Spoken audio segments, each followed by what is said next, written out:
Hi friends. हम लोग ने अभी तक सेक्शन 12 तक सारे डेफिनेशंस देखे हैं आईपीसी के। अभी हम लोग सेक्शन 13 से आगे के डेफिनेशंस देखेंगे, लेकिन इसमें बहुत इम्पॉर्टेंट और एकदम अच्छी बात यह है कि सेक्शन 13, सेक्शन 15 और सेक्शन 16 ऑलरेडी रिपील है, जो कि था ब्रिटिश इंडिया के बारे में, जो हमारे इंडिया को लागू नहीं होता। तो सेक्शन 13 हमको याद करने की ज़रूरत नहीं, सेक्शन 15 नहीं, सेक्शन 16 नहीं, सिर्फ सेक्शन 14 आपको याद करना है। ये मैंने इसलिए डाला है कि आपको ये याद रहे कि सेक्शन 13 है ना, रिपील्ड है, उसको याद करने की ज़रूरत ही नहीं है। तो आपको अगर याद रह गया कि सेक्शन 13 था ही नहीं, रिपील था, तो आपको अगर एग्ज़ाम में वो ऑप्शन दिखे भी तो आप उसको पहले ही ओमिट कर दोगे और बाकी ऑप्शंस के बारे में सोचोगे। इसलिए दिया गया है, मैंने ये स्लाइड डाला है कि सेक्शन 13 ऑलरेडी ओमिटेड है, क्योंकि यहाँ पे है ना क्वीन की क्या कर दी थी, डेफिनेशन कर दी थी bye the government of India. और वो तब का गवर्नमेंट ऑफ इंडिया मतलब क्या, अभी तो हम लोग डायरेक्टली इंडिया ही बोलते हैं, ठीक है। गवर्नमेंट ऑफ इंडिया उस वक्त बोला जाता था जब ब्रिटिश लोग हमारे ऊपर कार्य करते थे, और उसको गवर्नमेंट ऑफ इंडिया इसके लिए बोलते थे क्योंकि वहाँ देखिए ब्रिटिश में काम करेगा, ठीक है। ब्रिटिश तो इंग्लैंड में भी अपना रूल चलाते थे, इंडिया में भी रूल चलाते थे, और बाकी कई सारी कंट्रियों पे उन्होंने क्या किया है, राज किया है। तो हर एक जगह पे जहाँ जहाँ पे वो, अगर समझो ऑस्ट्रेलिया भी राज कर रहे हैं, तो हम वो बोलेंगे गवर्नमेंट ऑफ ऑस्ट्रेलिया और गवर्न बाय द ब्रिटिश, समझ रहे हो। तो जहाँ पे वो राज करते थे तो उसको अपना ये नाम दे देते कि गवर्नमेंट ऑफ इंडिया, मतलब ब्रिटिशों द्वारा चलाया जा रहा है लेकिन इंडिया में चलाया जा रहा है। तो गवर्नमेंट ऑफ इंडिया की तब की जो क्वीन थी उसकी डेफिनेशन यहाँ पे दी गई है। ऑब्वियसली हम लोग रिपब्लिक देश है, रिपब्लिक का मतलब आपको कॉन्स्टिट्यूशन में बताया ही होगा कि हमारा हमारा जो मेन जो पद है, ठीक है, या फिर कोई भी पद है वो वंशानुगत नहीं है, उसका बेटा उसका बेटा उसका बेटा, ऐसा कभी भी क्या नहीं बनता है, राजा या क्वीन या राष्ट्रपति नहीं बनता। हमारे यहाँ पे इलेक्शन होता है अच्छे से, जो भी वही होता है, इलेक्शन जीतता है वही हमारे राष्ट्रपति हो, प्रधानमंत्री हो, कोई भी बन सकता है जो उसके लिए लायक हो। तो इसके लिए क्या कर देते हैं हम लोग कि यहाँ पे क्वीन की डेफिनेशन थी, हमारे यहाँ पे क्वीन वगैरह नहीं होती है, तो हम लोग ने ये ओमिट कर दिया, ठीक है। Title queen repealed by the government of India, adoption of Indian laws order 1950, okay. तो सेक्शन 14 अभी देखते हैं हम लोग। सर्वेंट ऑफ गवर्नमेंट दिया है, दो डेफिनेशन है, आपको पता होगा 14 और 21 में। वो पब्लिक ऑफ, ठीक है, पब्लिक सर्वेंट था, और ये सर्वेंट ऑफ गवर्नमेंट है, ओके। सो हमारे हम लोग देखते हैं कि सर्वेंट ऑफ गवर्नमेंट क्या होता है। तो एनी ऑफिसर और सर्वेंट कंटिन्यूड अपॉइंटेड और एम्प्लॉयड इन इंडिया और under the authority of government, मतलब वो सर्विस में है, कंटिन्यूएशन में है, अपॉइंटेड है बाय द गवर्नमेंट है, और एम्प्लॉयड है इन इंडिया, इंडिया में ही एम्प्लॉयड है, under the authority of government, मतलब गवर्नमेंट के कोई भी अथॉरिटी में आप क्या कर रहे हो, काम कर रहे हो, तो क्या हो जाओगे आप, सर्वेंट ऑफ गवर्नमेंट हो जाओगे। ये तीन बातें यहाँ पे कही गई है, ठीक है। और फिर आगे बोला गया है कि सेक्शन 15 तो मैंने ऑलरेडी बताया, रिपील्ड है, तो ऑप्शन में देखे तो पहले ही याद कर लो रिपील्ड है, क्यों रिपील्ड है। तो यहाँ पे डेफिनेशन दी गई थी कि adaption of Indian laws order 1937, okay. मतलब ये डिफिनेशन कहाँ की दी, कौन सी दी गई थी, यहाँ पे तो दी गई है नहीं है, डायरेक्टली सिर्फ इतना बताया है कि गवर्नमेंट ऑफ इंडिया का 1937 का जो एक्ट आया, adaption of Indian laws and order, वो उसके अनुसार हम लोग ने जो है 15 है वो क्या कर दिया, रिपील कर दिया, ठीक है। फिर सेक्शन 16 है उसको भी रिपील कर दिया, तो इसको याद करने की जरूरत नहीं। सेक्शन 17 इंपॉर्टेंट है। The word government denotes the central government और the government of state, okay. Government मतलब हमारे यहाँ पे दो ये देखते हैं हम लोग, हमारे यहाँ पे ऑब्वियसली क्या है, सेक्युलरिज्म है, जहाँ पे स्टेट गवर्नमेंट को भी हम लोग क्या दिए गए हैं, देते हैं, सॉरी, हाँ बराबर है, हम लोग उनको क्या देते हैं कि पावर्स दे देते हैं। हमारे 7th शेड्यूल में कॉन्स्टिट्यूशन के, हम लोग को मालूम है, स्टेट लिस्ट है, यूनियन लिस्ट है और एक कॉन्करेंट लिस्ट है। ऑब्वियसली तो स्टेट गवर्नमेंट को भी हम लोग ने अधिकार दे रखे हैं। तो गवर्नमेंट यहाँ पे हमारे दो तरह की गवर्नमेंट होती है, ठीक है। एक बोला है कि सेंट्रल गवर्नमेंट और दूसरा स्टेट गवर्नमेंट। हम लोग ने फिर बाद में 73 और 74th अमेंडमेंट के तहत लोकल गवर्नमेंट भी लाए, ठीक है, लोकल अथॉरिटीज़ भी आए हमारे यहाँ पे, लेकिन वो हमारे आईपीसी के अंडर में नहीं हम लोग ने डाले हैं। हम लोग ने सिर्फ आईपीसी में गवर्नमेंट बोला तो स्टेट गवर्नमेंट और सेंट्रल गवर्नमेंट तक ही सीमित रखा है, ठीक है। तो ये गवर्नमेंट की डेफिनेशन सेक्शन 17 में हो गई। सेक्शन 18 देखिए, इंडिया अभी कैसा है, पहले हुआ करता था इंडिया मीन्स क्या होता था, जम्मू कश्मीर को छोड़ के, except state of Jammu Kashmir, लेकिन अभी ऐसा नहीं है, टेरिटरी ऑफ इंडिया को पूरा लागू होता है अभी भी। लेकिन ऐसा है ना कि हम लोग ने जब अगस्त 2019 में वो रीऑर्गेनाइजेशन बिल लाया जम्मू एंड कश्मीर के लिए, लेकिन बाद में क्या हो गया कि दिसंबर में आते आते हम लोग एक एक लॉ पास ही कर रहे थे, वहाँ पे रिफॉर्मेशन करने की कोशिश कर रहे थे। कुछ नेताओं को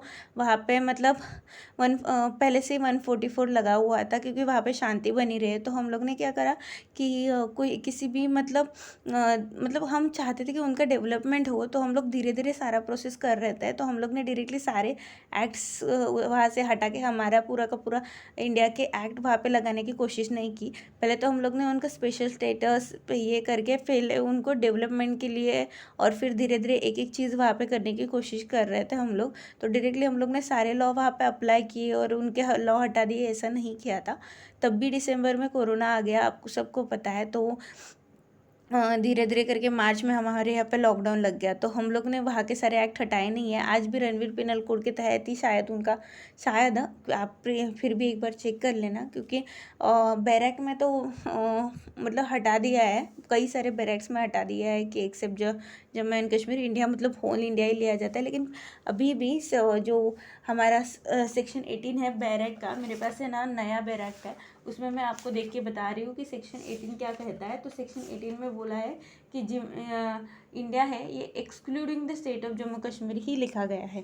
तो अभी भी शायद वहाँ पे रणवीर पेनल कोड चल रहा है। सो प्लीज़ मतलब हाँ, एक बार क्या करेगी, ये सब पेंडेमिक ख़त्म हो जाएगा वगैरह ना, तो हम लोग कोशिश करेंगे वहाँ पे डेवलपमेंट की हर जगह पे ही अभी करनी पड़ेगी।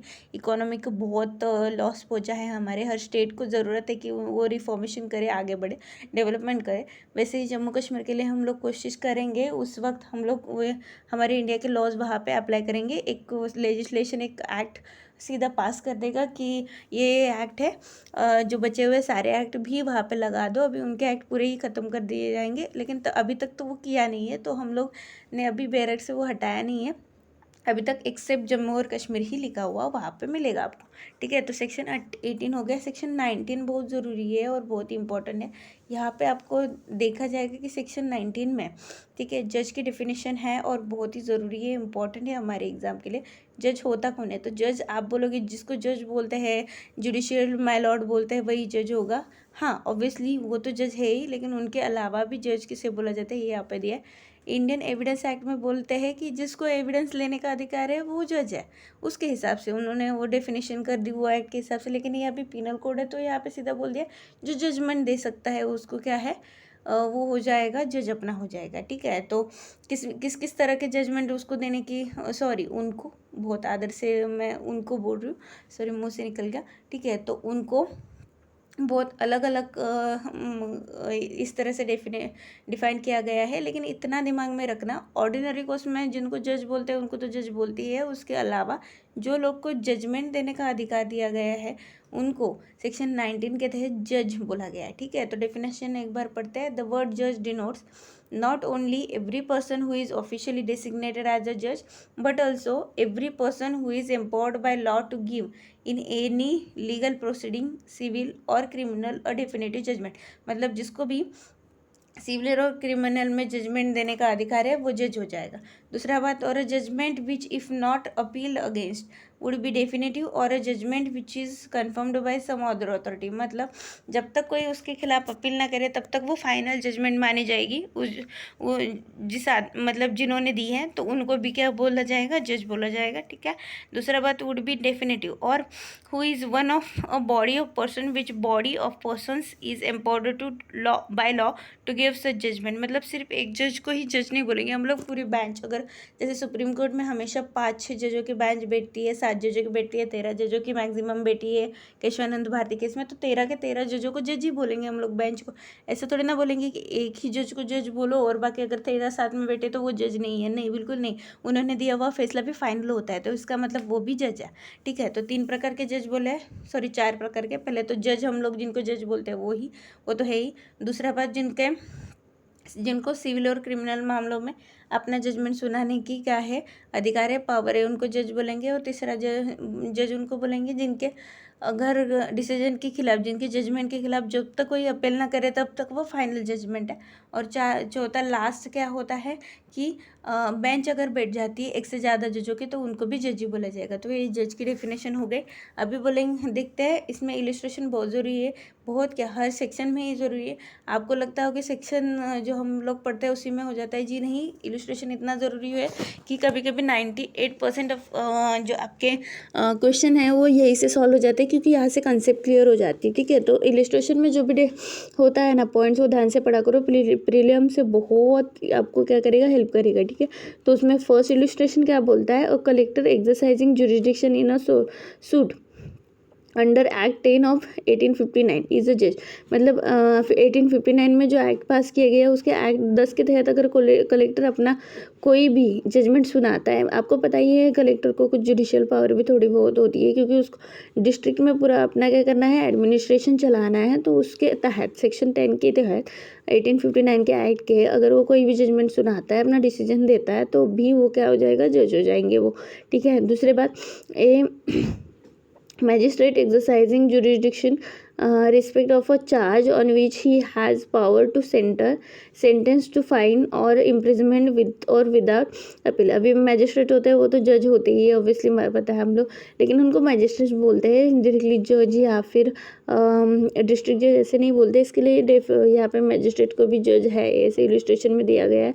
तो देखते हैं कि magistrate exercising jurisdiction in respect of charge on which he has power to sentence to fine or infringement with or without appeal, मतलब अपील हो या ना हो।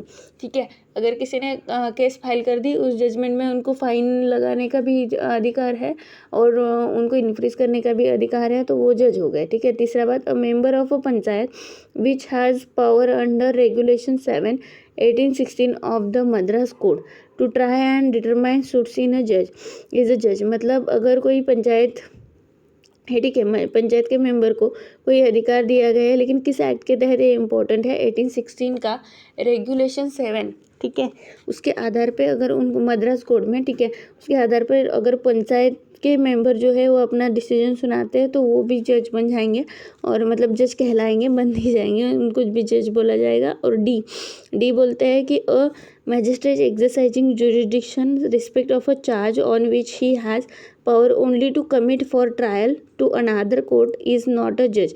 मतलब अगर कोई भी मैजिस्ट्रेट है, वो अगर जुरिडिक्शन अपना एक्सरसाइज करते हुए, ठीक है, अगर किसी के ऊपर चार्ज लगा हुआ है जिसमें कि उनको पावर है उन सिर्फ क्या करने का, ट्रायल ही करने का, मतलब ट्रायल पे ट्रायल लिए जा रहे हैं, लेकिन उनको जजमेंट देने का, ठीक है, कोई अधिकार नहीं है, तो वो जज नहीं कहलाएंगे। बहुत इंपॉर्टेंट बात है, क्योंकि हम लोग ने पहले ही आईपीसी में देखा कि आईपीसी में जज वही कहलाते हैं जिनको जजमेंट देने की क्या होती है, पावर होती है। तो जजमेंट देना बहुत ही ज़रूरी है। तो जिनको ट्रायल चलाने का अधिकार है लेकिन जजमेंट देने का अधिकार नहीं है, वो जज नहीं हो सकते। ठीक है, ये इलस्ट्रेशन में बोला गया। तो जज का डेफिनेशन बहुत अच्छे से देख लिया। अभी सेक्शन 20 देखो, कोर्ट ऑफ जस्टिस क्या होता है। ठीक है, कोर्ट ऑफ जस्टिस में जहाँ पे क्या क्या होता है कि ट्रायल चलती है, जजमेंट सुनाया जाता है। बहुत इंपॉर्टेंट वर्ड, जजमेंट सुनाया जाता है, उसको कोर्ट ऑफ जस्टिस बोलते हैं। ठीक है, तो the words court of justice denote a जज who is empowered by law to act judicially alone और अ बॉडी ऑफ जजेस which is empowered by law to act judicially as a body when such judge or body of judges is acting judicially। मतलब जहाँ पे जज बैठते हैं वो judicially act कर रहे हैं, वहाँ पे जज बैठे हैं, जज बहुत सारे जजेस बैठे हैं, उनका बॉडी हो, उनको लॉ के हिसाब से एम्पावर किया गया है कि वो जुडिशियली एक्ट करे। और वो जुडिशियल एक्ट करते वक्त वो क्या कर रहे हैं, जहाँ पे भी वो क्या कर रहे हैं, जहाँ पे भी वो क्या अपना ये जुडिशियल एक्ट कर रहे हैं, तो उनको क्या बोलेंगे, कोर्ट ऑफ जस्टिस। ठीक है, उस बॉडी को बोलेंगे कोर्ट ऑफ जस्टिस। वैसे ही अभी इलस्ट्रेशन दिया गया है, देखो, पंचायत एक्टिंग अंडर रेगुलेशन 7/18/16। अभी पंचायत कोर्ट में तो बैठती नहीं, लेकिन फिर भी अगर जहाँ पे भी वो अपना निर्णय सुनाती है, उनका जो जुडिशियल एक्ट करने का जो तरीका था, उनको पूरा कोर्ट ऑफ जस्टिस ही बोलेंगे, ठीक है। मद्रास कोर्ट के अंदर अगर having power to try and determine suits is a court of justice jurisdiction, उसी को ही क्या बोलेंगे, कोर्ट ऑफ जस्टिस बोलेंगे। इस तरह से हम लोग सेक्शन 20 ख़त्म करके हमारा आज का सेशन खत्म करते हैं।